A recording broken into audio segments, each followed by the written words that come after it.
100% was justified in the shooting of Michael Brown. They lost one against their children, and what you will remember about these cases is that there was no state line crossing involved. The state line crossing is something that stupid people say, even if they're saying it to be stupid enough to think that that house somehow implicates federal charges in this case. There's no reason for saying it other than you're completely and totally ignorant and a buffoon, and this guy fits that mold to a T. Rittenhouse, who faced life in prison, went down in court after the big arrest. And the attorneys later said that Rittenhouse would like to get on with his life. He added that the judge, who was heavily criticized for being biased in his defense, was fair. He then dismissed the larger implications of the verdict. We never talk about implications and precedents and things like that. Is it ever going to happen again? You know, is there ever going to be just a total unrest in Kenosha or some other city? And that's going to happen? You know, I just don't see that. It was a case about self-defense, the right to protect oneself. Doesn't bother to the reporter that we have to respect the jury's decision. So the next thing that this guy tries to reach for, because again, these people are just desperately grasping at straws, are the alleged troubling implications of this case. Kyle Rittenhouse got off on self-defense, so what does that say about our society? I mean, it took him $2 million just to get out of jail. He had to raise $3 million in order to beat these charges, even though this was the clearest, most obvious, unambiguous act of self-defense ever caught on video. It was caught on video wire to wire, 100% in line with Wisconsin state law, and you still had to fight for over a year to get off. And people drag their name through the mud for that year, like this guy is doing. He's lying about Kyle right now, for sure. People are going to emulate this behavior based on the implications of this not guilty verdict. Then taking the trial in response to the issue of Jacob Blake, who was shot 7 times by a white police officer. Was paralyzed from the waist down. I love how he brings this. Jacob Blake, who was paralyzed from the waist down when he was shot by a white police officer. Is that really how you're going to tell the story? Is that really how you're going to tell the tale? You think that you highlighted all the important details? Jacob Blake got shot 7 times. White police officer, he was paralyzed. What a sad victim. No, absolutely not. And again, it just shows you the hysteria that this media is reporting is causing violence. The riots were caused by lies about Jacob Blake. You think people knew that the Jacob Blake shooting was textbook 100% justified in every single way? Jacob Blake showed up to a property in violation of the restraining order. The restraining order was placed on him by his ex, who was beaten by Jacob Blake for years. He finally stood up to him when Jacob Blake broke into her house and sexually assaulted her while her son was in her bed with her and threatened her. So Jacob Blake shows up. He grabs the keys to a rental car. He's trying to take these children that he has no legal right to take. And this woman calls the police on Jacob Blake. Named him by name, full, first and last, in the 911 call. But he called police. Not only the Jacob Blake is here, and he has the keys to a rental car. Police respond to a quote, family call. Because of the work of domestic violence offenses and sexual assault, the police show up for this domestic violence, for this restraining order violation, for this open felony warrant against this criminal. They try to arrest Jacob Blake. Jacob Blake fights 3 officers off physically. They try to chase him twice because again, they're not trying to hurt him. They're just trying to arrest him. Jacob Blake takes both of those cases, with a knife in his hand. He then begins making his way to the car that had the keys in it, presumably to flee with those children that he has no right to take on open felony warrant, and the cops, without any other choice, need to stop him because you cannot let a fleeing violent felon flee with children. Imagine the police chase where Jacob Blake when he was speeding up in the cops with a flash and take those kids. You think the MSNBC people would have gone? You think they would have argued for, oh well, I guess Jacob Blake was in the wrong. My God, no. They just like promoting the life, they like promoting the racist. They tell you that the only thing that matters in the Jacob Blake case was that a white officer shot him. The end of the case, the end of what happened, that's all that matters. Pay no attention to anything that led up to it, and how the shooting was 100% justified in every way. his uncle, Drunken was unsparing in his criticism of the verdict.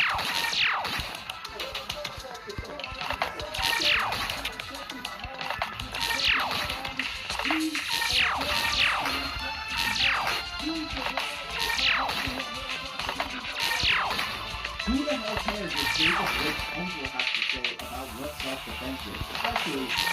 completely wrong. Self-defense is you defending your home or defending your family. Defending your home, that's covered under the Catholic doctrine. Defending your family is the defense of others. Self-defense, which is what Kyle did, was him defending his literal self. But again, this guy's going to complain. This guy showed up for attention as if it wasn't horrible enough that Jacob Blake made $2 million off of the consequences of his Fuck. abuse of women. Ridiculous in every way. Nobody cares what Jacob Blake's family has to say. He already got rich off of selling racism. You got your money, go home. While it is shocking that Rittenhouse was not found guilty, it's not surprising at all. In fact, it's a return to normal for America after the conviction of former Minnesota police officer Derek Chauvin for the murder of George Floyd. And there's the key right there. And this is why they're talking about it. This is why they're giving it so much hysteria about the Rittenhouse case and the verdict. Is because Derek Chauvin was found guilty of voices. These people live off perceived injustice in our nation. So when Chauvin was actually held accountable, whether you believe the verdict was justified or not, they had nowhere to go from that. So they're like, oh, we need something to say that the Chauvin verdict is somehow undone. So they pick the Rittenhouse case, even though the Rittenhouse case, again, wire to wire, covered on video, the most clear and obvious instance of self-defense ever caught in human history. But they're like, no, this is like undoing Chauvin. Derek Chauvin is basically out of prison because Kyle Rittenhouse is found not guilty to kill George Floyd again. And I get it, for a verdict, for certain questions, obviously I need videos about that. But this is from his perspective, he's just looking for something to glom onto. Then he brings in Joy Reid and this entire unqualified panel of race drifters to cry about the case. I cannot imagine a better panel of people that I would rather be talking to or texting with tonight. I can't think of a worse panel, a worse qualified group of people to cover the story than the people that have assembled on this panel, unless of course they're starting to draft people in the young Chris roster. All of these people are race drifters. All of these people are professional liars.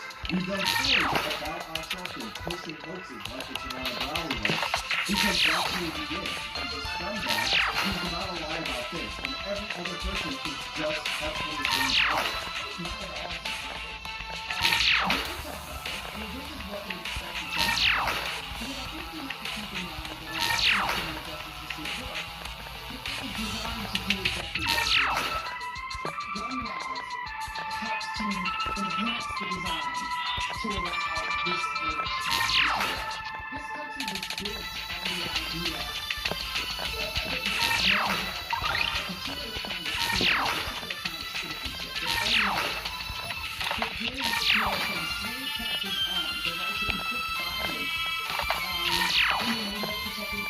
So of course, Joy Reid coming from the top rope, appearing desperate for some racism in the nation.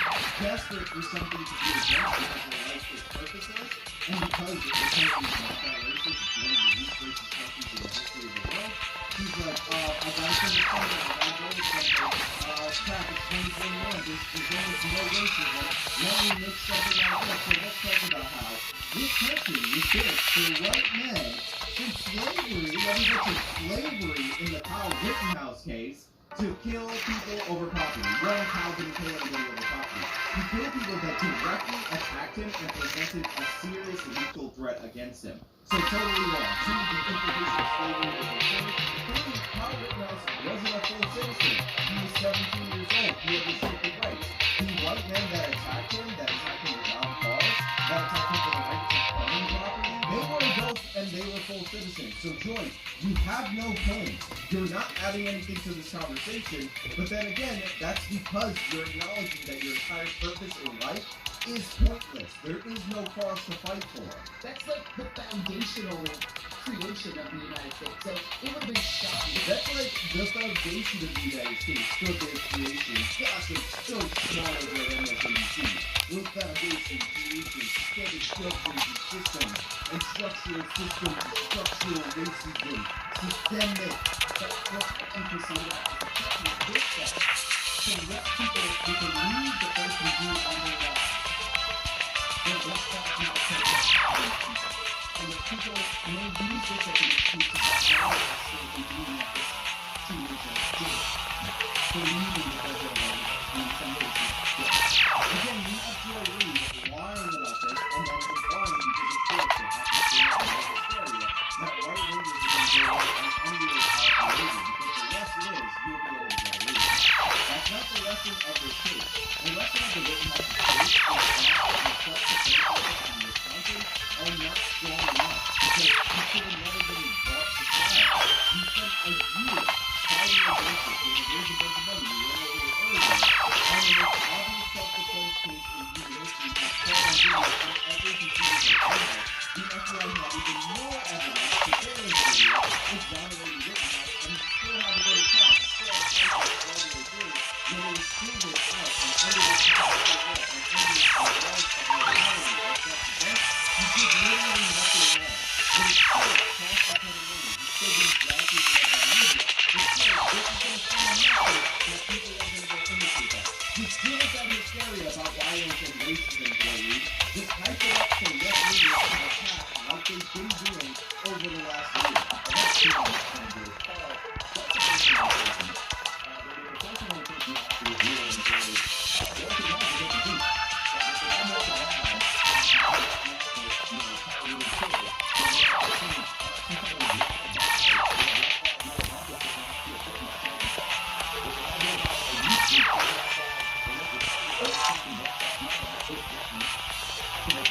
Look, a lot of people say, don't assume bad things. Don't assume that these people are lying to you.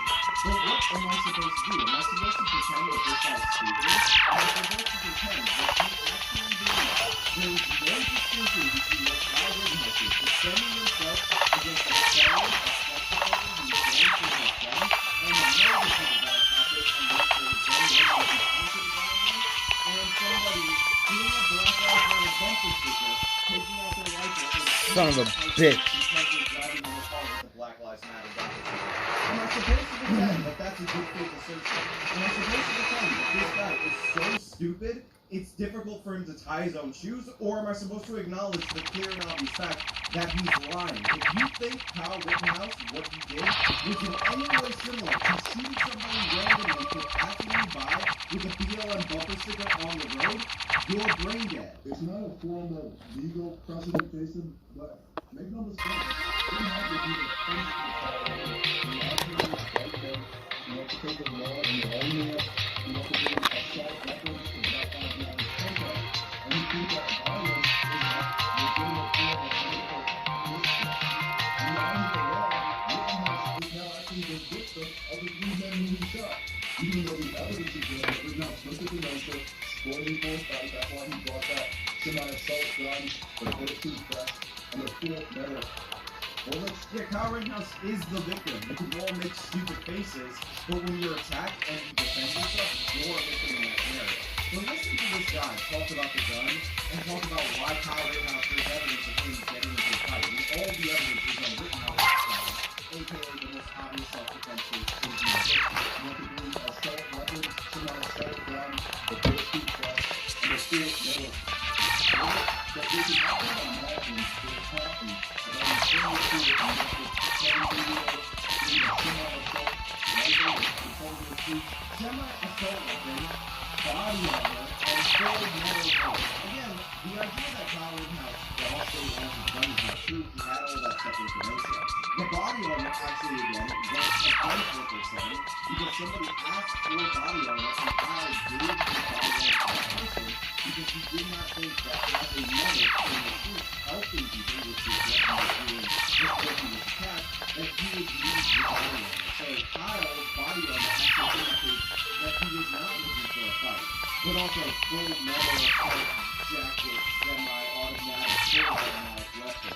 What you must also factor in is that even with the war for that happened, he's not come out for civil violence in Minneapolis with a gun by Red. He pretended to be very violent forces in Minneapolis. Here you have also being racist talking about how it has come out that some of the violence in Minneapolis, we're talking about nationwide Black Lives Matter terror across this country, unparalleled destruction for no reason in this nation, was done by right-wingers, and they were pretending to set fires. I guess they were on the computer doing like CGI fire because that's what pretending to set fires is, I guess. No, they were actually setting fires. What these guys think is that one Twitter account among many Antifa Twitter accounts that were caused the violence or put out the fake, and one dude on day 2 or day 3 of the riots in Minneapolis that smashed the windows of an AutoZone at like 2 o'clock in the afternoon, and AutoZone became multiple other stores and 70 buildings that ultimately condemned later in the city of Minneapolis was burned, looted, and destroyed by Black Lives Matter rioters that they say might not have been a member of Antifa. They claim that he was a cop, he was definitely not a cop, and I forgot what ultimately ended up happening, but if I give you this one person who has had virtually no role on the rioting, and there are people, by the way, get chasing off in these shops and windows, and this one Twitter account who months later, or like a couple weeks into the riot, tweeted out that, yeah, the left was endorsing the riot. They promoted it. They organized it good. Violence is great to be ahead. They were cheering Ron John over for the acceptance of some morbid to the community, talking about how they justified 50 guys all each other. All of that happened. You're not going to pretend it didn't happen. You embrace political violence. You get back to the law. And because you're completely right about these cases, people showed up to riot in Kenosha for $50 million in property damage, $2 million in government property damage, and when people came to put out the protest to defend that property, they were attacked by these Black Lives Matter rioters.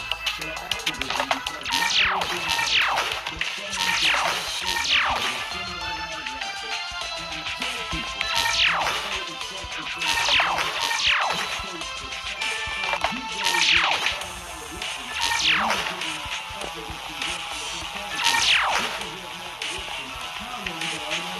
This case is self-defense. He goes with the automatic weapon and he's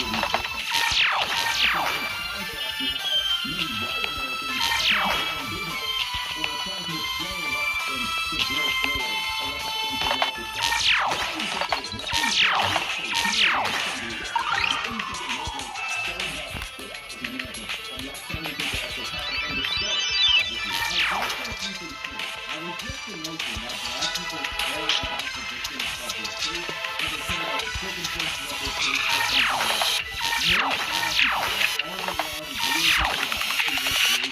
Fuck.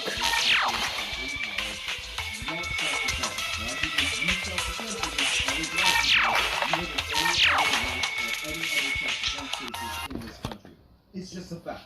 So the idea that they care so hard or whatever, these white victims, all that, nonsensical. But get a load of the response from this guy. That's a great question, and my answer is because black people don't care about race, they care about justice.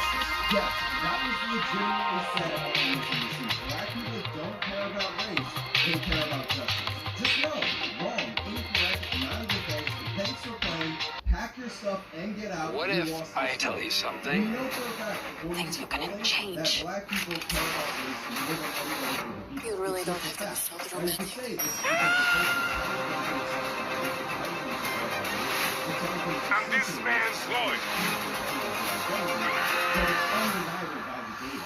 And these people don't care about justice. They think it's unfortunate that white people, because Microsoft activism is ramping up the hysteria even more. All of these people profit off of the idea of selling you racism, and the only reason they care about this case, the only reason it bothers them, is because Kyle is white and leans conservative in their minds. They don't give a crap about any of the alleged victims, and one of the reasons why you know that for a fact is they never go into the history of Joseph Rosenbaum.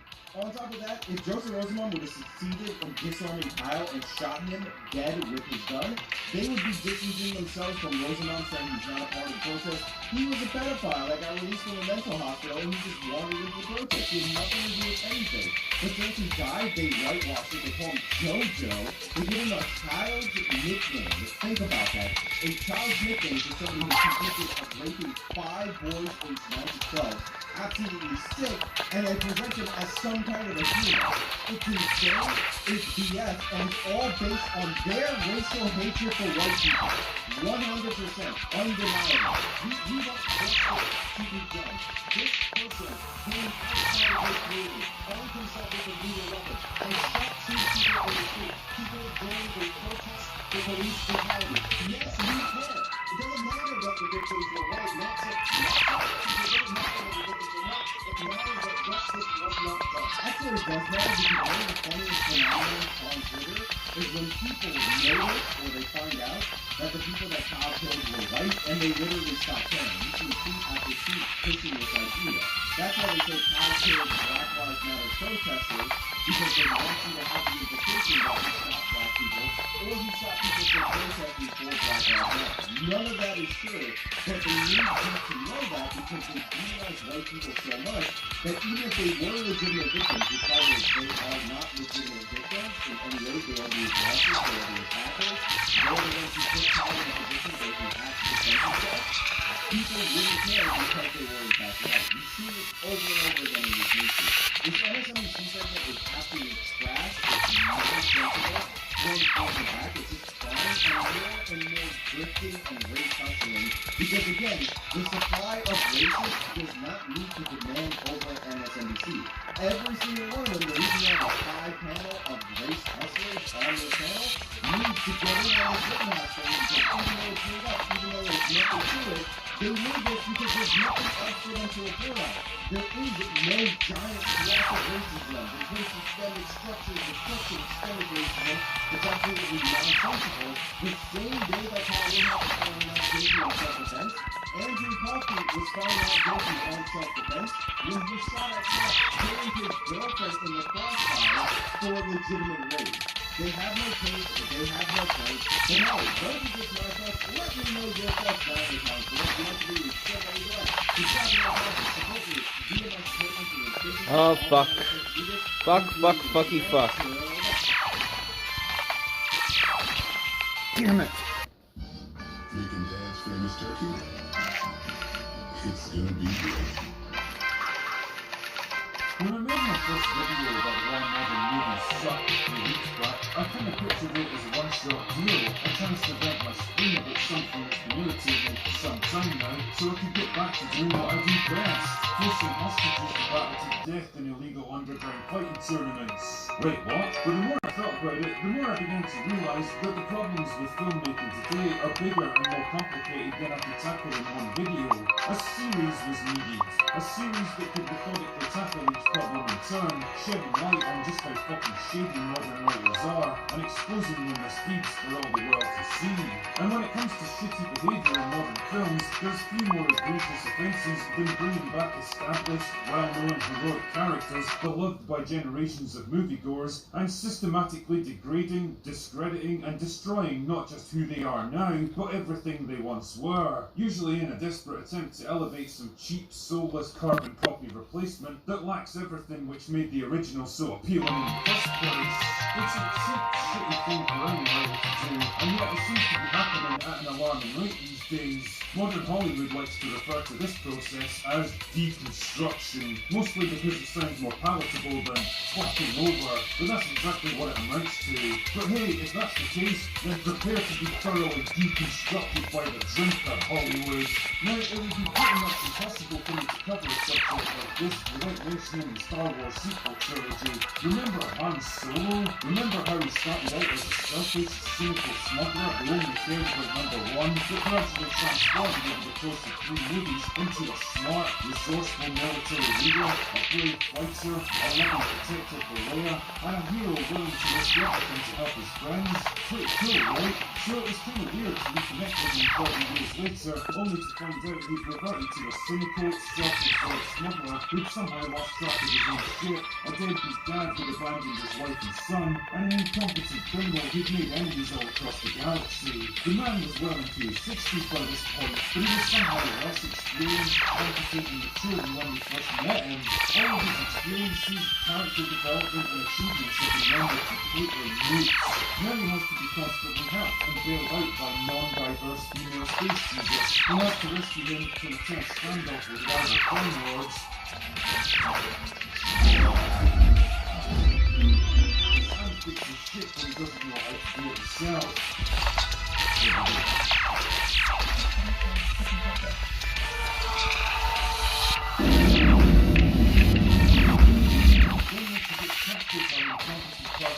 And Han and the gang head off to break her out. She instead rescues herself while he gets a lightsaber shot to his fucking chest by knocked Darth Vader. What's a fucking great name for the character.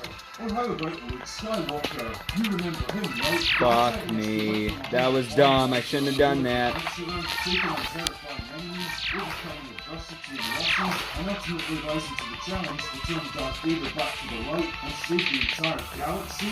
Remember his first day of adventure and excitement? Remember how he never gave up no matter how difficult things got? And remember the compassion and restraint he showed even if it cost his own life? Yeah, well, now he's a grumpy old man taking around and sitting out on fucking craggy islands.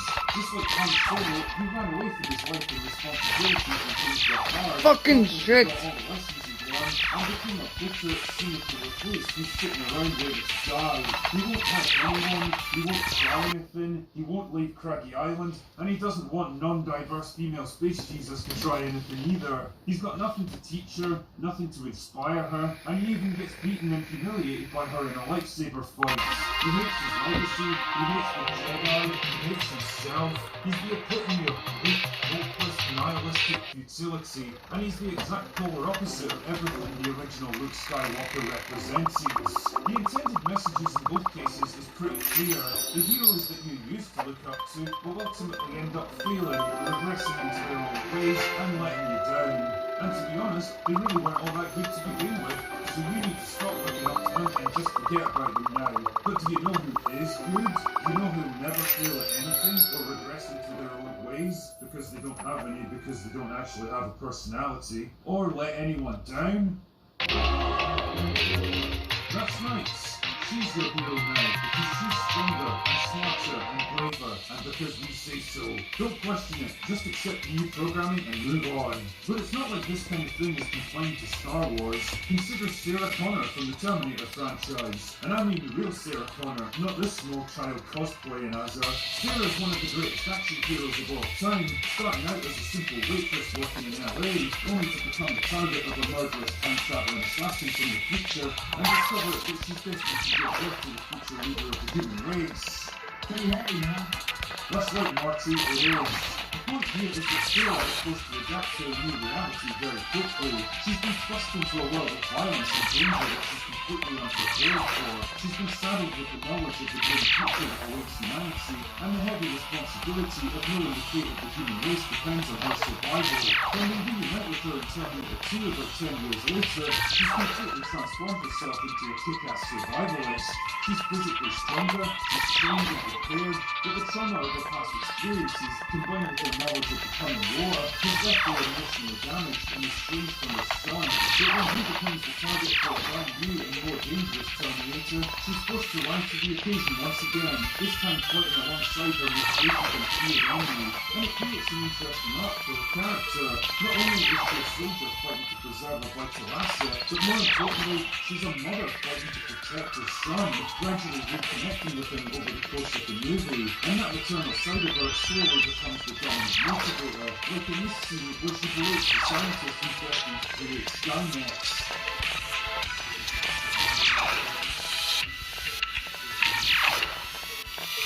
Fuck! How the fuck did that happen? By the end, she's managed to move past her grief and emotional trauma, save her son's life, and even put aside her mistrust of the Terminator. The movie ends with Sarah looking ahead to the unknown future, ready to meet it with renewed hope and optimism. Wow, what a perfect fucking ending for the character. God damn it! Like 30 years later. Oh, not only does John Connor get brutally killed in the first 5 minutes of the movie, thus erasing everything the series has been right up until now, but Sarah herself turns into a bitter, alcoholic old killer, hunting Terminators because she's got nothing better to do. John has now been replaced as the future savior of humanity by this diminutive kidlet, and watching her try to talk tough is just the funniest thing ever. Is that our fate? Well, fuck fate. What's up, Raising Hades?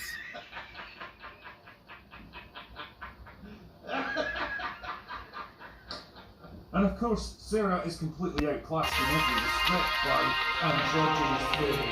She's taller and she's got bigger muscles and shorter hair, so that makes her better, right? Oh, and remember that maternal side to Sarah's character that was such a fundamental driving force behind her actions in the previous movie, making her capable of acts of incredible bravery, heroism, and sacrifice? Because really, what's more pure and altruistic than a mother's love for her child? Yeah, that's gone the way of John Connor in this movie. Now she's just angry and resentful that people like her and Danny simply have to give birth to the most important leaders in human history, rather than being the all-powerful leaders themselves. What kind of fucking kindergarten psychology is this? I'm mad because I don't get to How you be doing? the most important person in the room. It's almost like movies today are written by children. But to see how every admirable, inspiring, heroic aspect of Sarah's character has been systematically retconned out of existence, so that it becomes easier to replace her with new characters who are simply the bestest ever.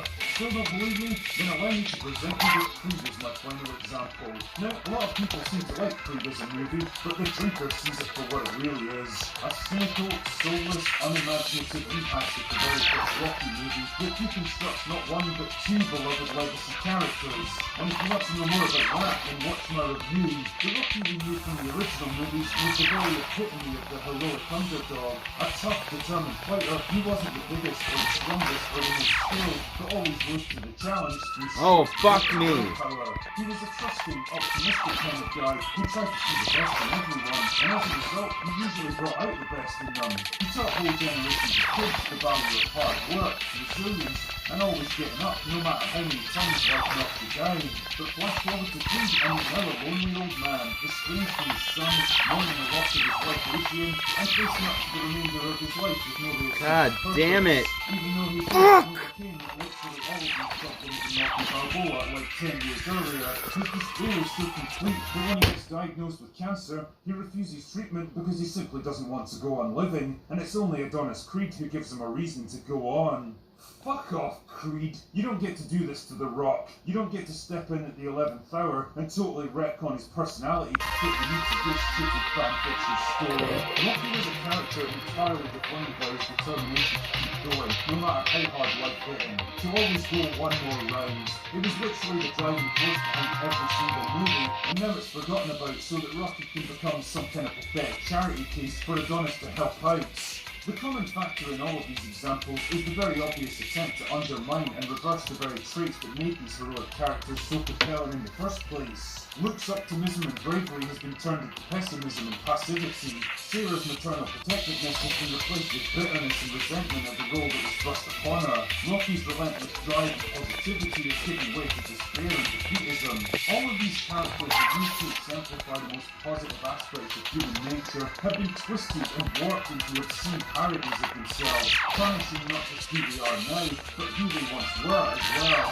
All of this has been done with a shred of remorse or regret, and for fucking what? So you can replace them with your cheap plastic imitations, strong-arm audiences into liking the flavour of the slop that you managed to serve up, because you know you can never reach the same heights as them, so the only way to surpass them is to tear them down to your mediocre level. For me, this is one of the most disgusting hallmarks of modern screenwriting. The denigration of the past in a desperate attempt to elevate the present. The bastardization of other people's work to service your own. Or as one of my subscribers so aptly put it, any fucking idiot with a hammer can destroy in minutes what a master artist took years to craft. Well, it turns out that Hollywood today is short of neither idiots nor hammers. The only question now is how many more works of art will we end up destroying. Anyway, that's all I've got for today. Go away now.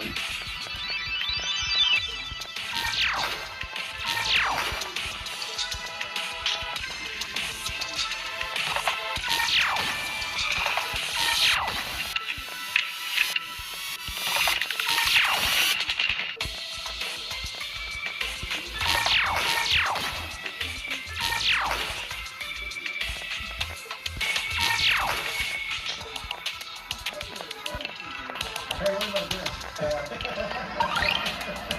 Super Dave has been on the phone. He's on the great Super Dave broadcast guy. And he's been on the phone. So I'm saying you're ready to come out here. He keeps phoning you. Yeah, so he does. And he goes, you watch out. And where the fuck is it? Just look at you. You don't say a thing for 5 minutes.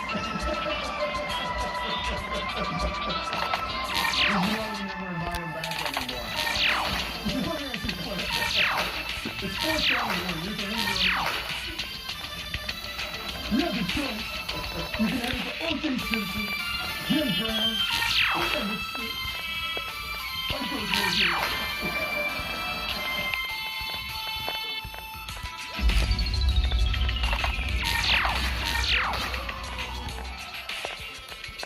God damn it.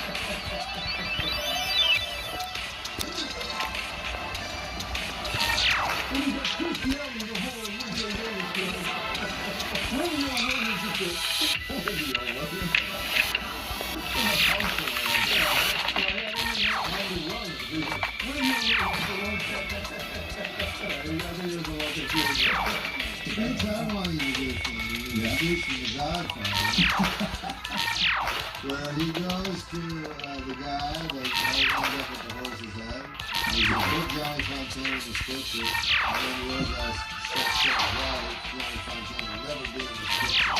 Can we find the Godfather? I've never seen the Godfather. Can I find the text on the computer? Let's do it. He wants you to act with you. Are you getting it? He's getting it now. No, he's listening to it. Yeah. All right, we're going to take a break and we'll do the Godfather. Yes, the Godfather. All we have to do is character. Yeah, I'll be the Superman. I'll be the Superman. I'll be Susie. You know the guy, right? I don't know what you're talking about. Yeah. You used to make this stuff about Johnny Fontana never worked. Yeah, I know. I just don't remember his name. Why are we doing this? Oh, it's so fun. Yeah, I'll be Superman instead of Larry Tonight. Can I also be Superman? No, you have to. You can't be combating Superman. I have to commit to this character. The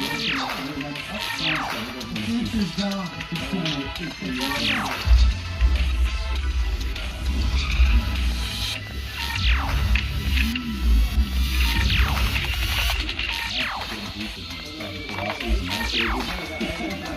It was called that Norm MacDonald was doing up there with his manservant Sean O'Connor, the future comedy. He was soon have plastic surgery, more on Vic Reckman. I should have worn a shirt. It's the baby noise. For whatever reason, I told him that that's what told me, and now you want to do a scene from the back. Yeah, maybe you just set it up. Yeah, go ahead. This is your thing. You do it.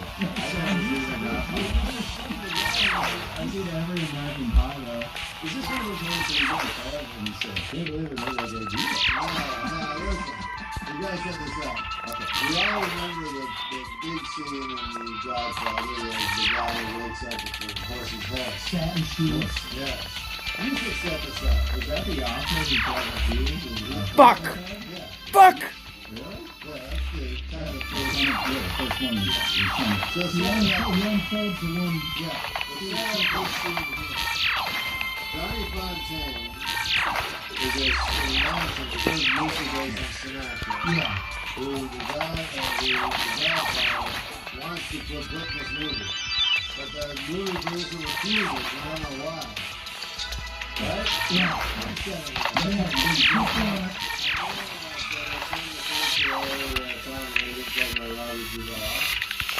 To go and visit this guy and get stuff out into it.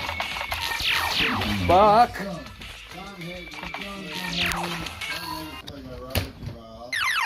Jack Brooks plays the producer. I haven't been gaming that much lately. I just haven't been feeling like it.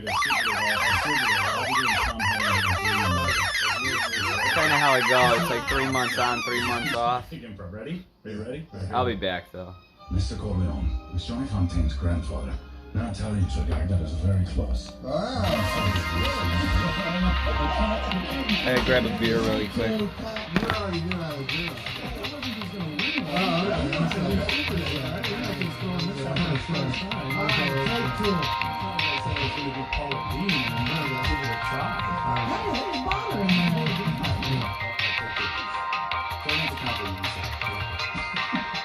Mr. Corleone was Johnny Fontaine's grandfather. Now Italians are very close, very sick of religious relationship. You tell your boss you can do. You know what? Tell your boss you can ask for anything else. This is one favor I can't grant. Mr. Corleone never asked for a second favor. This is your police request. Understood? You don't understand. Johnny Fontaine never gets that easy. That body's taking for him. They're making a big star. They're not gonna run by the movies and entertainment. Johnny Fontaine ruined one of Fortress International's most valuable proteges. For 3 years, we had her under contract. Singing lessons, dancing lessons, acting lessons. I spent hundreds of thousands of dollars just to make her a big star. And let me be even more, because I want to show you all that. My phone might die. My fast charger can't charge it at the rate that the streaming and game is draining it. And I've had them all over the world. And then Johnny Fontaine comes along with his olive oil voice and his giddy charm. We're going 40 minutes, She runs so. off. She throws it all away just to make me look ridiculous. And a man in my position cannot afford to be made to look ridiculous. Then you get the hell out of here. If that Dumbar tries any rough stuff, you tell him I ain't no bad lady. Yeah, that's right, I heard the story. Thank you very much, Lady General. Very pleasant evening. Have your car, take me to the airport. Mr. Corleone is a man who insists. I'm hearing bad news at once. That's it. Impressions are much easier to do in small chunks. That's what we've learned. That's why I didn't want to do that. Yeah, damn, you tried to get it's like a 5-minute thing. I don't know exactly.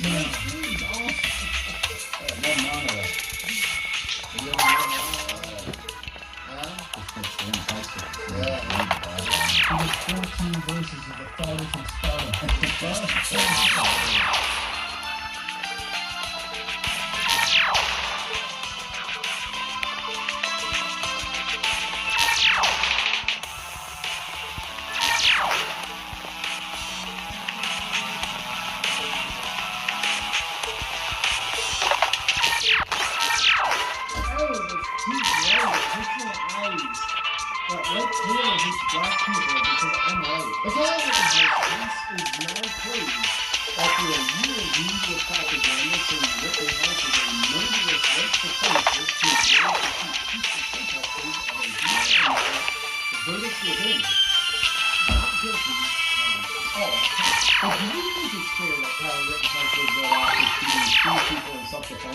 Or do you think he's a murderous white supremacist?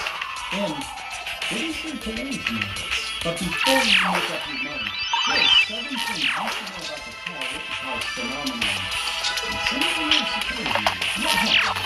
It all went down the night of August 26th, 2020. There was a BLM riot, aka Secret People protest, in Kyle Rittenhouse showed up with an AR-15. He ended up shooting 3 people. 2 of them lost their lives, 1 was wounded and killed. The media spin. Immediately, the leftist media, aka media, were broadcasting headlines like, Kyle Rittenhouse is a white supremacist mass shooter, or white supremacists rose to commercial, shoot BLM protesters and open fire in the crowd, or people died because of Kyle Rittenhouse. Racial justice must be served. But wasn't just the mainstream media trying to influence the politics of Kyle Rittenhouse as a white supremacist? There were exciting conversations with big tech, of which I was in a minute. But first, the facts. Damn it. Now, Kyle Rittenhouse was asked to be there by the English Press after an intimidated skies were placed on before by peaceful protesters after police had abandoned the town to rioters. Apparently, the car owner didn't think it was very peaceful of the rioters to set all those cars on fire for some reason. And it turns out all 3 men that Kyle shot were violent rioters. Oh, and they were white. Not black. Not even a little bit. It was very white. Now, who were the rioters that got shot? And what happened? The wounded rioter that got shot and survived is Gage Rose-Creeks, member of Antifa. During the trial, Gage testified that he pointed his gun at Kyle Rittenhouse's head before Rittenhouse pointed his gun at Gage and shot him in the arm. Doesn't it smell like self-defense? Writer Anthony Peter got shot and died. At that time, people were yelling, "Kill him!" about Kyle Rittenhouse. That's when the computer attacked Kyle Rittenhouse with a skateboard, swinging it like a baseball bat, hitting him once in the left and once in the head, and then trying to take Rittenhouse's gun. That's when Rittenhouse shot him and killed him. Fun fact, Anthony Huber was a convicted felon that previously served 2 prison terms, and rioter Joseph Rosenbaum was shot and died. A witness testified that earlier in the night, Rosenbaum said to he and Kyle Rittenhouse, "If I catch you guys alone tonight, I'm going to f***ing kill you." Rosenbaum was apparently a very honest person because, true to his word, later that night he was aggressively chasing Rittenhouse down, and while lunging for his rifle, Rittenhouse shot him in self-defense. Rittenhouse later testified, "If I would have let Mr. Rosenbaum get my gun, he would have killed me." That is what Rosenbaum said he would do. Also might be of interest to know, earlier that day, Joseph Rosenbaum was released from the hospital after a suicide attempt. Oh, he was also a pedophile and convicted sex offender last year, sexually assaulted 5 young boys between the ages of 9 and 11. 3 model members of BLM. Again, if we're pretending facts are still politically correct, if anyone would have to ask in time living, many of the people Rittenhouse shot were black. They were all white. And it was all very legally justifiable self-defense against known criminals. Well, Kyle Rittenhouse was a white supremacist in anyway, right? Of course, this, when the FBI went through his phone and found, evidence of him being a white supremacist, in other words, he wasn't. If he was, he'd certainly be the dumbest white supremacist of our time. There's certainly stiff competition for that power and that hate. I hate black people, so I'm going to see a bunch of white people. Now, they want to program the media how some people are under, but more than willing to ask about now. I think people are the white supremacists. It's really not all about people. Well, you just evidence and showing testimony from witnesses and stuff. I already stopped.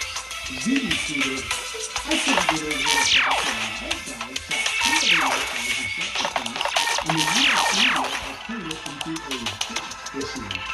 Personally, I would say Ziggy is a phenomenon that does his own critical thinking.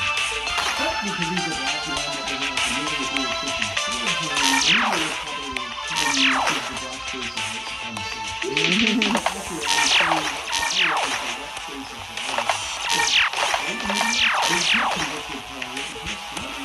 Now, with these previous facts proven in a court of law, the always above the law big tech joined the mainstream media for some fun in very ambitiously and equally inaccurately making Kyle Rittenhouse out to be a murderous white supremacist. How so? Well, after that night in Kenosha, GoFundMe shut down Rittenhouse's fundraising campaign to cover his legal expenses, and Facebook, Instagram, and Twitter banned any form of support for Kyle Rittenhouse, censoring everything, and even shutting down people's accounts that were saying things about Rittenhouse that later turned out to be actually very true, as proven in the court of law. But now that the facts are out and Rittenhouse has been proven innocent, Facebook, Instagram, and Twitter are at least still propagating their misinformation by continuing to ban any form of support for Rittenhouse. As of the making of this video, Big Tech just hates it when people aren't white supremacists, which kind of makes it seem like they're not white supremacists. Joe Biden also convicted Kyle Rittenhouse right away. Having never heard of due process or the U.S. Constitution during his 50 years in the Senate, after the shooting and during Biden's presidential campaign while playing out legislation, he tweeted out a video that had Rittenhouse's image spliced in along with tiki torch-carrying white supremacists. The tweet said, "There's no other way to put it. The President of the United States refused to disavow white supremacists on the debate stage last night." Biden used this tweet making Rittenhouse out to be a white supremacist during his campaign to garner the support of some people in the public to make them believe that Biden is the guy against racism. One thing for sure, one of these 2 people has a very strong track record of white supremacy. I won't tell you which one, but it's the one that gave the unity at the funeral after a KKK grandmaster and YouTuber. And it's the one who's single-handedly responsible for more black men needlessly going to prison than any other person by sponsoring the 1994 combat. And he's the one that said Obama is the first mainstream African-American He was bright and articulate and clean and a nice looking guy. And he said, if you have a problem figuring out whether you're for me or Trump, then you're dead. Oh, and he's the one that also said this.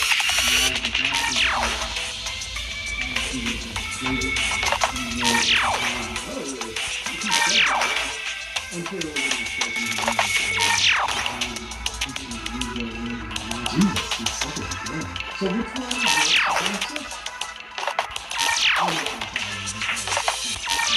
I'm not going to tell you. But it is worth noting that many legal experts are expecting witnesses to see writing, commercial media, and big tech for millions of dollars for impeachment and defaming this character, and kind of manipulating half the country into hating him with this Now, even though the mainstream media, big tech, and Biden don't think there need to be trials anymore, God fucking damn it. Judge, jury, and executioner, there was still a trial for some reason. In it, there were 5 charges brought against Kyle Rittenhouse.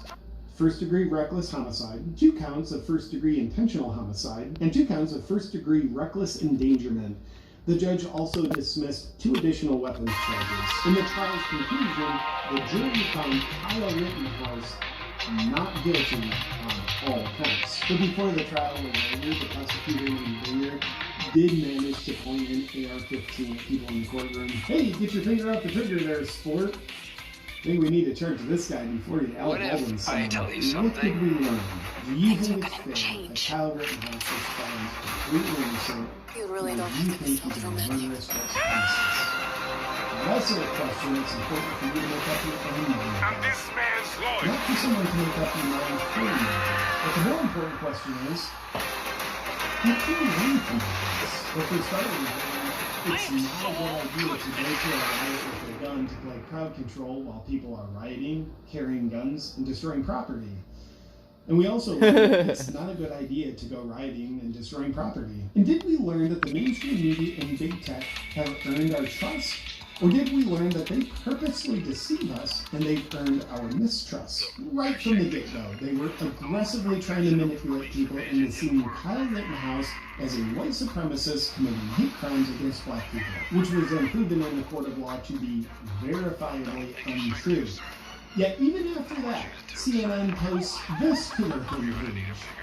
Trustworthy or deceptive? Why would the media do this? Well, if we can stretch our minds into reality for just a moment, we can realize the media no longer does journalism, and has been and is still trying to divide our nation. Amongst other ways, not by reporting on a race war, but by creating one. They seem to be very enthused to further this divide by labeling people who see reality rather than their narrative as either a racist, conspiracy theorist, or a white supremacist. And don't get me wrong, white supremacy is a vile act that should be condemned. No question about that. And labeling things white supremacy that aren't for your own political gain and agenda is also a vile act that should be condemned. So why does the media want to divide our nation rather than unite our nation? Well, maybe it's because a divided people are a very controllable people. And maybe through all this, we've learned to ask, who's funding the media to divide our nation? And are those same people wanting to have control over the public? If so, it makes sense that they would want us divided, and they would do so through their carefully orchestrated propaganda. What the disguised fuck? as the news. Oh, there we go. As it's been said, whoever controls the narrative controls the population. The sharing of biased and False news has become all too common on social media.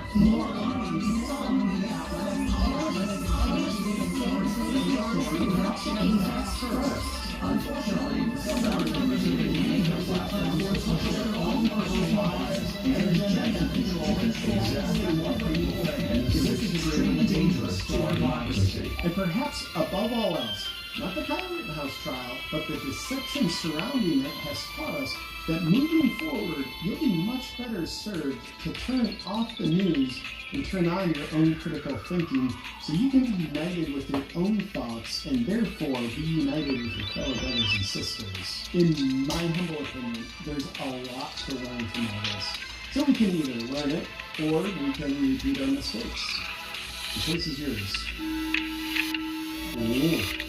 Censorship is not part of our family values. If you want to help defeat censorship, I'd love to have you join my email newsletter list. Just go to lincolnwithjp.com/join me.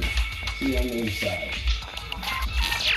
But she does this thing where she always buys plants and then kills them. I don't know if it's a disorder or what the deal is. You know? Hey, I want to thank the sponsor of today's video, Magnesium Breakthrough by iOptimizer. I truly love Magnesium Breakthrough for one key reason. I love feeling great. And the principal enemy of feeling great in all of our lives is stress. We know if you want to feel horrible, be depressed, be angry all the time, have crappy relationships, have no purpose in life, be the bane of everyone else's existence, then you want high stress levels. If you're like me and like to be uninclusive to feeling terrible, then you know you want to have low stress levels so you can feel happy, relax inside your body, and have great interactions in your life. And you're probably saying, well, JP, how am I going to reduce my stress levels? That's where Magnesium Breakthrough comes into play, because there's one key nutrient that can effectively reduce your God stress. damn it. Is magnesium. But before you go there and say, okay, Pete, I have magnesium, it's going to be a stress. You need 7 forms of quality magnesium in order to effectively reduce your stress. And that's what Magnesium Breakthrough delivers to you. I take Magnesium Breakthrough every single evening to help me relax and unwind so I can feel and function my best. If you want to join me in feeling and functioning your best with Magnesium Breakthrough, there's never been a better time to grab yours. Because during the month of November, you get 1% off along with other free gifts and goodies on select purchases. To take advantage of this best deal ever, just go to magnesiumbreakthrough.com/awaken and use the discount code AWAKEN. Awaken.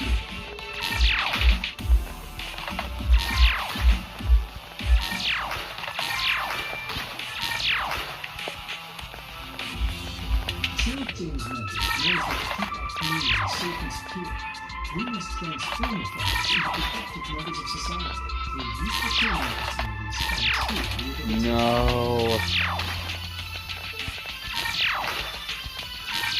There we go. I wonder, is it George Washington next week, and is it Thomas Jefferson the week after? You really do have to ask yourself, where does it stop?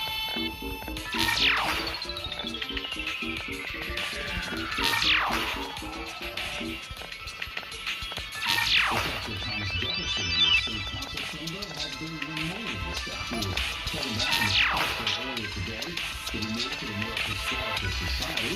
Some council members have objected to its presence because of Jefferson's history and its slave owner. You really do have to ask yourself, where does it stop?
Literally the first step out of the car.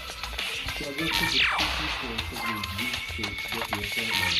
And I just feeling sorry.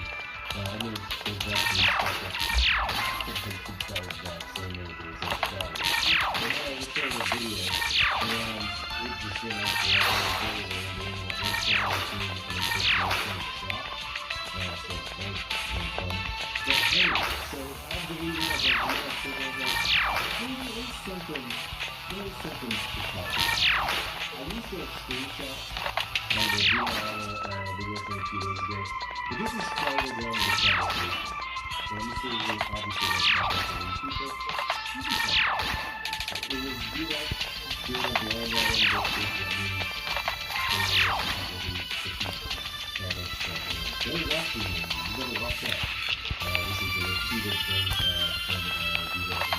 God damn it!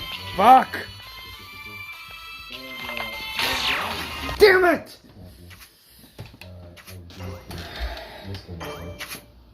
Basically says, oh, we're always watching, and I don't forgive, and I don't forget. And I'm like, man, that explains a lot, doesn't it? So I was watching this TikTok the other day. It was about this kind of hipster cattle rancher. And he's talking about, let me tell you all the mistakes I made in my first year of being a cattle rancher. And I was like, oh, this is probably going to be pretty good. That guy was an idiot. That guy accepted an order of cattle, and he had no fence on his property. He had no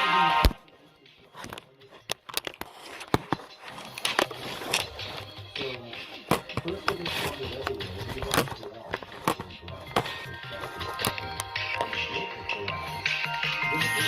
corral. At one point he was demonstrating like how he reared a bull. 1 moment, please hold. To take it to the market or whatever. And he just couldn't go into the trailer. And then the women were able to what it is in the brother who killed him is he's like, this is experiment. Yeah, they tried to get me up and say, he's like, oh, I researched this beforehand. What was your research? Seeing the oldest dogs like 5 times on culture? Because I was like, I've been some good videos and stuff about how mistakes are made. And my business over the last few years is like, they're like, hey, one mistake per video. One of the major mistakes I made was apologizing.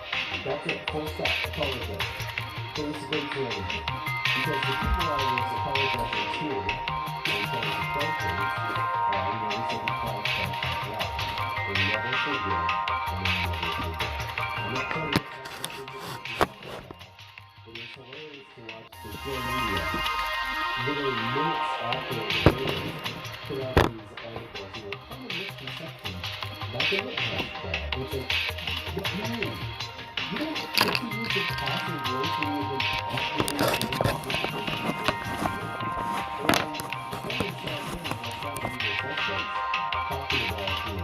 verdicts. And the stuff they were saying was all the stuff they were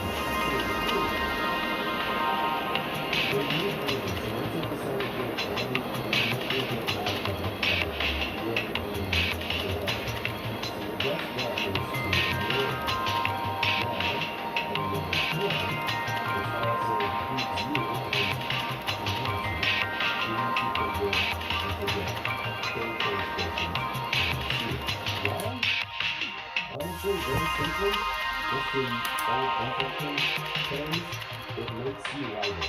You get to move faster, further, with less exertion, if you are not constantly being weighed down by old grievances that you revisit frequently. Whenever I hear about someone in a whisper network and they're trying to split people and sometimes spending months and years doing that, I want to say to them, you're good, right? Like, you secure the validate. Tax says, like, you got your retirement, you got, enough money to do a party with, ball out, as Chad Banks is saying. That pops up in a lot. Apparently, he talks about finances all the time in the interview. He's got this great thing about, literally how he uses money and, shows it a piece of paper.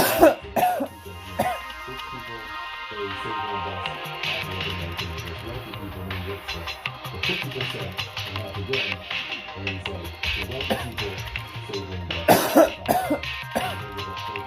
He's like, this, ball out. Chain, cars, house, boom. So this is the part you want to say. I just always say the shot, he's tall, but he's not as tall as his voice.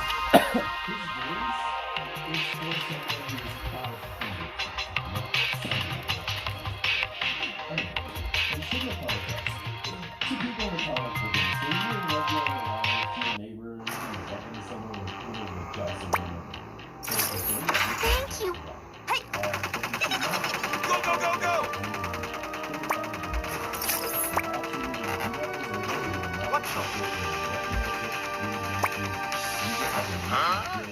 use it as an excuse to work faster. Oh no! It's going to make you more successful. Puzzles and survival. Play now for free. In a sermon mess.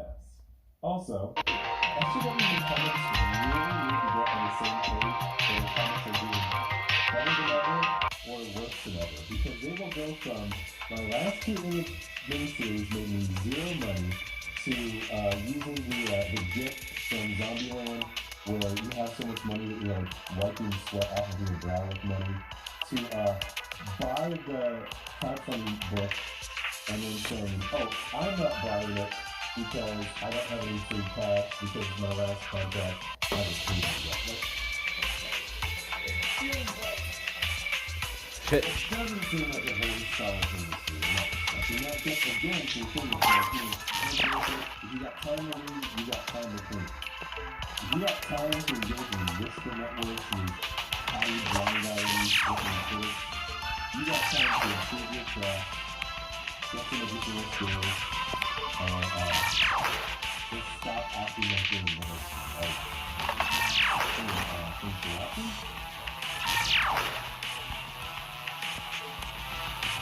Your TV will never be boring. Red light by the beacon. Make that mom with it. It's gonna be great.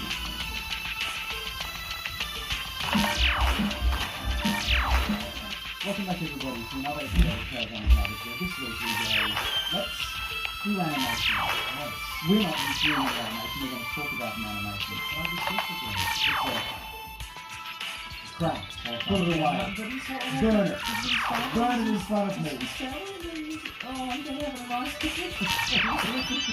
I wanted to go against action. We're just having a nice time. It doesn't come over like this week because we are talking about in this couple of episodes of the 1990 animated Iron television series. You forgot this existed. I know. I'm sure I saw some of it. Yes, email. Okay, I remember Iron Man going back in the day. Pre-movies, something like that. It was just a garbage can. With his stupid little mustache. And his mouth, etc. And he had his second-rate program Avengers team for the first one. Oh my god, I do want to talk about all of that. But before we do, I'd like to talk about the origins of this, right? So, off the back of Batman the Animated Series, everybody was looking for that. Exactly. Marvel had a massive hit with the X-Men Animated Series, and what was coming back, baby? It's coming back! And what's good about that series in particular was that it managed to tell a long-form story. Yeah. And it took a lot of the elements. Fucking shit. Alright, I'm screwed. What if we did Iron Man that element of the... We don't have to be following it. Could it just be nice to do universe? That's Iron Man. Yeah, why not? Funny you should say that because that is exactly what they're aiming for. It is... Instead of Skeletor trying to constantly get into constant grayscale, the magic within this is the Mandarin, and I was thinking to create this magicalizing. So the magic within, and the alcohol, probably. Yeah, that's right. But we're looking at 2 episodes together. Both of which feature Hawkeye, because it's my show, I guess. So one is the best of Hawkeye. I'm shooting out more about that, close it up. 22 minutes, I'm struggling on the road. It's the defection of Hawkeye in stereo where available. And then in season 2, and I know this about the change between the 2 seasons, we look at another episode called something Iron Man 2 and 6 goes inside Hawkeye. That's right. So what makes it interesting about this is that they do try to bring in force works like you mentioned. So we've got X-mentioned characters. I've written them down, I can't bring that into my head. Yep. Tetris out the door, mate. Tetris out the door, so let's try another redhead, doesn't it? Yeah, let's see. We've got Scarlet Witch in here. Being especially Russian or wherever it's from. It's got US agents for some reason. Yep. And City. He's an alien robot from another planet. Well, if he looks like that, he can look like anything. Well, that's good. He's got a teleporting hybrid situation. He's got magical technology. Yeah. He's got many different personalities, but I don't think I've seen that in there. Instead of Jarvis or Friday, home computers. Yes, that's right, exactly. Which is more the Steve and Steve thing. So we're going up against whatever version of the Mandarin this is supposed to be. To avoid racial tension, he's a green alien, of course. There is an origin story where he goes in a cave and catches a big German and he's like, I'm a green man! I'm a green man, everybody! Everybody look at me! I thought I was a man! Fucking shit. And in the origin story, in touching the crystal and getting the rings or whatever, it grew my strength and intellect till it became incalculable. This is all of this is very calculable. I would say he's in the probably maybe the high 90s in terms of his IQ, sure. Not that IQ was ever really a proper figure. Yeah, he'd be below average. And he's got an assortment of miscellaneous. Oh, I love it. Modoc, Black Labs. Yep. Ray Gargoyle. And Hypnotia, who I think is made up Luthor. You can hit him both Dread Knight and Whirlwind. I mean, I would have also forgot that, but I wrote them down because I knew I'd immediately forget. At one point in his short, the four sorts of battle in his bad guys, and Spider-Man says, don't have time for dread and chill. What does that mean? Is that an expression? Yeah, it's an expression. Is that when Netflix is talking about? You just started home and you dreaded things. Dread and chill, I think, refers to when things used to be blockbuster. You'd be dreading the late thing for that.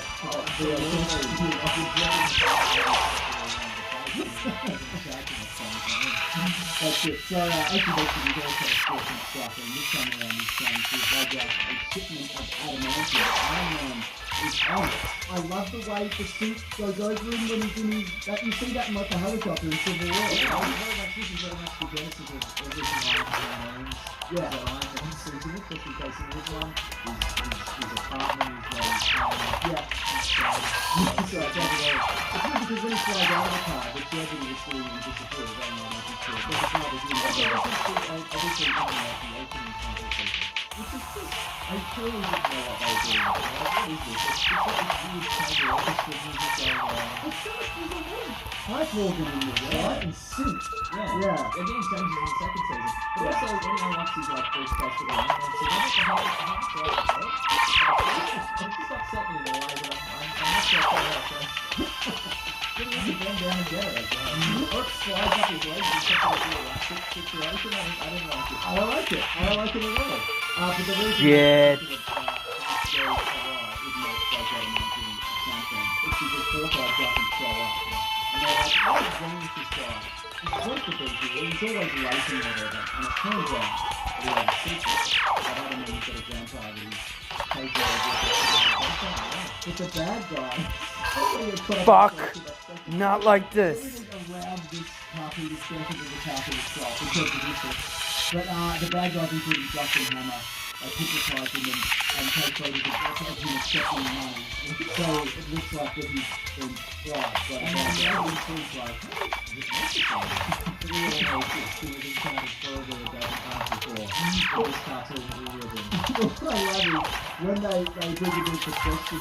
Damn it. Fuck.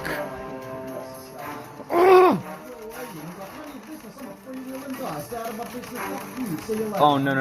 I'm watching Mr. Sunday movies right now. Novena.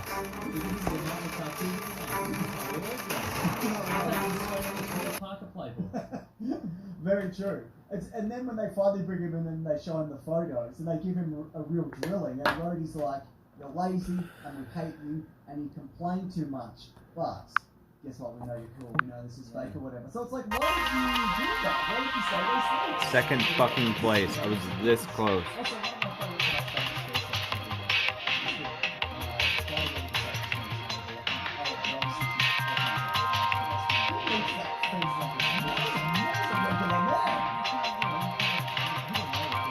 So what you do is you dress up the Stark Enterprises flying car as an exterminator. exterminator vehicle. Yeah.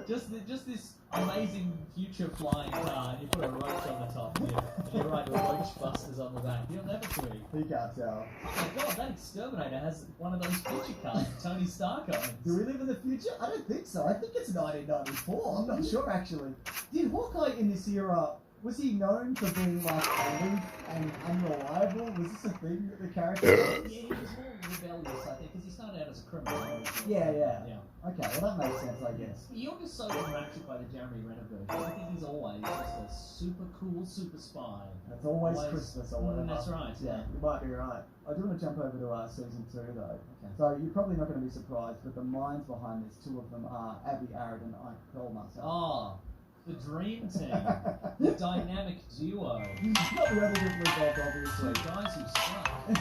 And they realise, well, not just them, but the ratings and reviews made them realise that they are stretching themselves too into this, and the quality of animation and storytelling wasn't quite there. So they disbanded Forceworks to go like, there's too many people in this.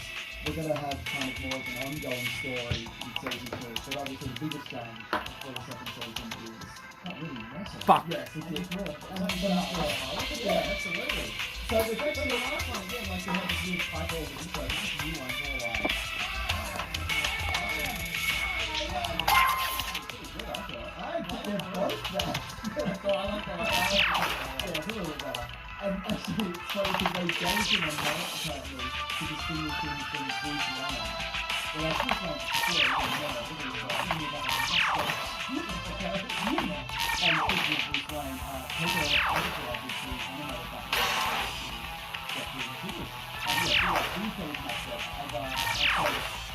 but I still think, regardless of all of that, this is not a patch on Batman animation. It's not a patch on X-Men, it's not a patch on the Spider-Man series, it's not at the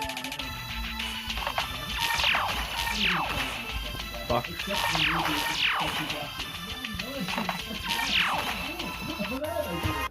so in this one, look again, we've kind of, we're scraping the bottom of the barrel. He doesn't have a lot of expanded media, really.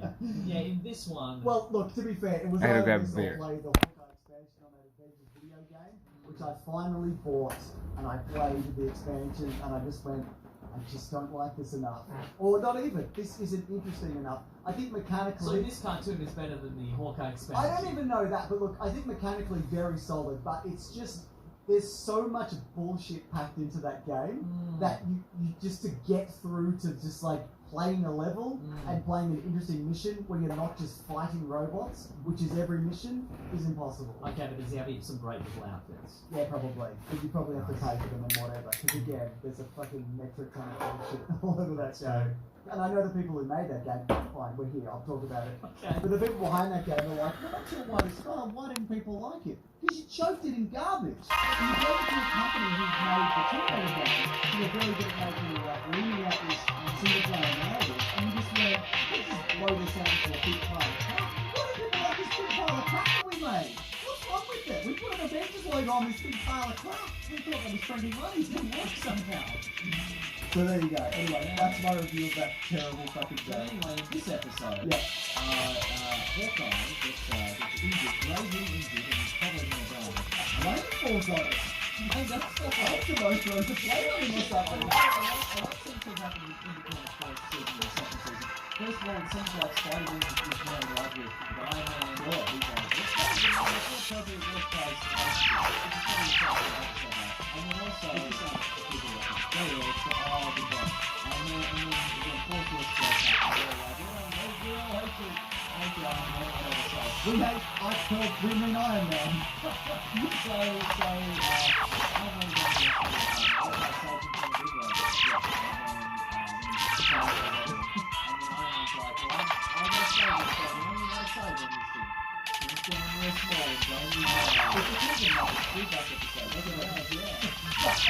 The biggest two days, you're not really ready either. It's like taking my favourite type of shit. I don't let it go, but I'm doing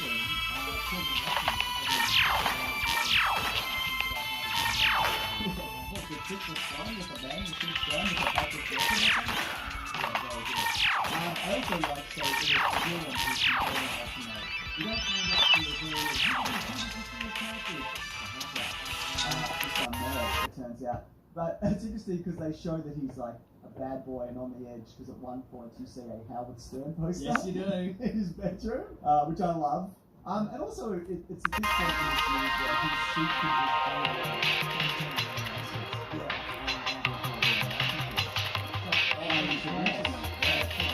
My last one. Last flight.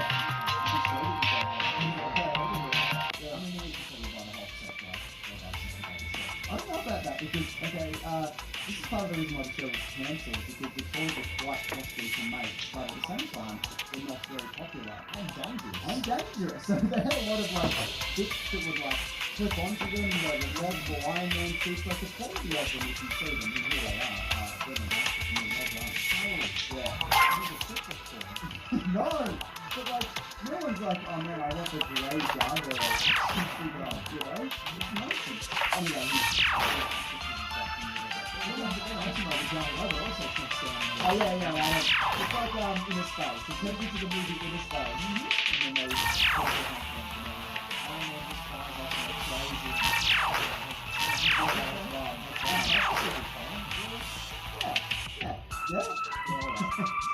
But anyway, they become friends and whatever. But what I do think is interesting about this is that all the animated Marvel series from the 90s, it is one universe. Parents to Pictures did a really good video of this now, which is one of the universe. Multiple years, because Iron Man does make it seem like it's the same voice actor, and you can sort of help Spider-Man and Fantastic Four and these shows kind of go on. You know, and ends up being just like a future-ish Marvel show, if you remember. Future Marvel show. That's good fun. Welcome to the futurist. I would say.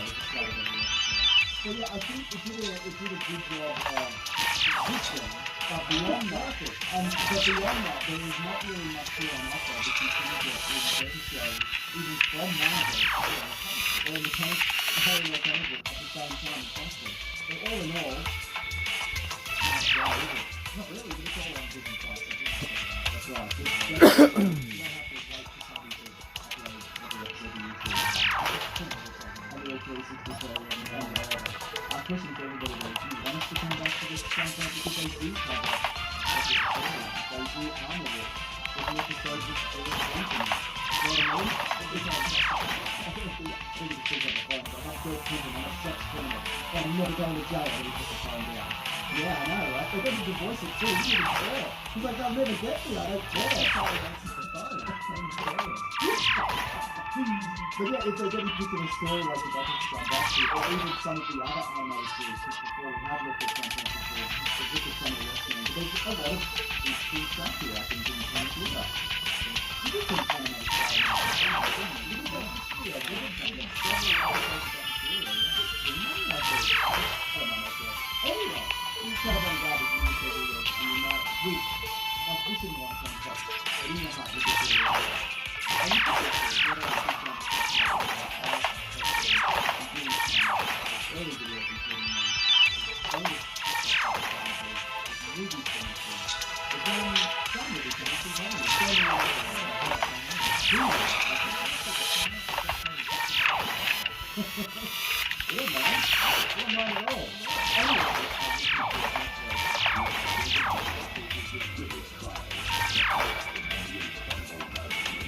also, I'll put up a little bit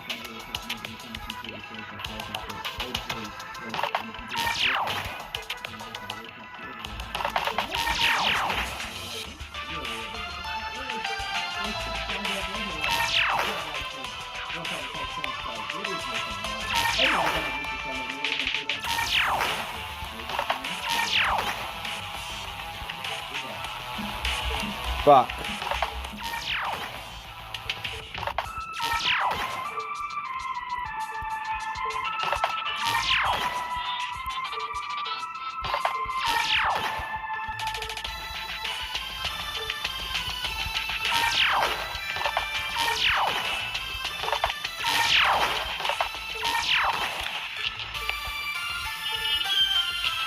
Fuck.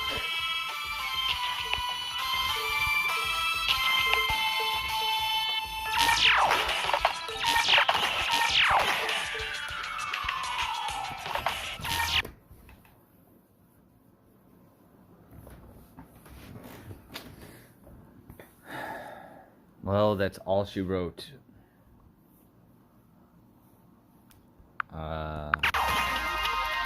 Came so close to winning tonight. But I'm out of lives, and I'm out of YouTube videos to watch, so that's going to be it for me. Thanks for tuning in to the Tetris stream. I'll be back later with some other shit. Oh, damn. Thinking about maybe reacting to that Jurassic World 3 trailer, but I don't feel like doing that tonight. But anyway, talk to you later, guys. Goodbye.